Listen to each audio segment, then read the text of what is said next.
Good morning. It's Monday, October the 19th or 20th, just a week after the worst working day of my life. Well, I know I've been retired for 16 years or more, but I still, last week I subbed 3 out of 4 days the high schools were open, starting this week off with a day of subbing today. You know, I've mentioned before that I was well aware that old Satchel Paige said, "Don't look behind you, something may be gaining on you." I've been very aware of the fact that my father and grandfather died in their early to middle 80s, and I'm 81, so I know my number's coming up one of these days.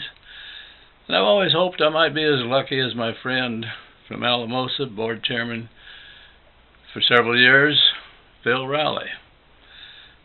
Phil had retired as a professor at Adams State College and was doing some subbing, and his wife told us after he had passed that he was very excited that Marie Scalick, the forensics teacher, was going to be absent, and Phil was an actor. He was in every summer production, I think, that Adams State had during his years as a professor.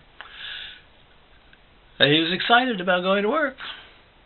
He didn't come out for breakfast, and his wife went back, and he was gone.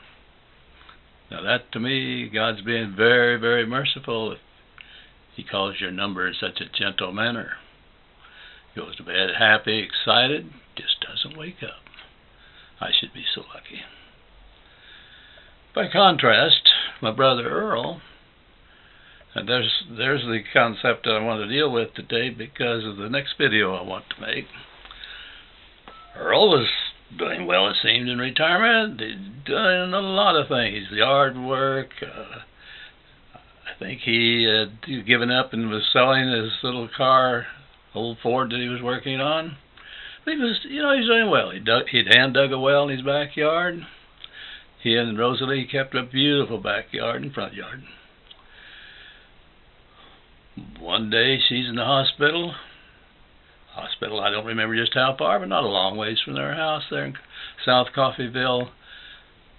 South Coffeyville, Kansas is actually South Coffeyville, Oklahoma. He visited her, couldn't find his way home. I guess he drove several miles that day, got into various towns in Kansas, Oklahoma, and Missouri. Coffeyville is right down there in the southeast corner of Kansas. And various officers became alerted to the fact this old gentleman is confused, and they'd help him with detailed instructions how to get back to Coffeyville. Didn't work.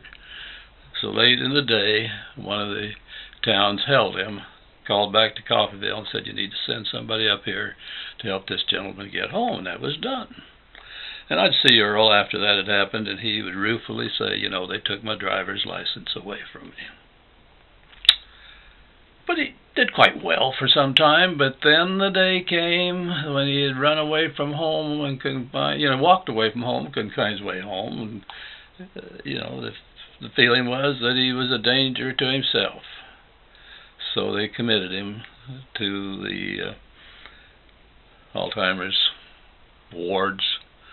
And he ended up really locked up for months and months, and he got a little violent in one of them, and then he went to a more restrictive environment, locked up tighter. Ooh, I don't want that to happen to me. I just don't want it to happen to me at all. So that's the background for the next video that I want to do concerning the worst working day of my life. Yeah, sure, I've been retired for 16 years, but since I do sub a lot, plus I work my tail off out in the yard, real proud of the way the yard's coming along, got most of the sweet peas planted, things are looking up. I work a lot, and the old body seems to handle it pretty well. But a week ago today was a bad, bad day. I'll get to that in just a minute.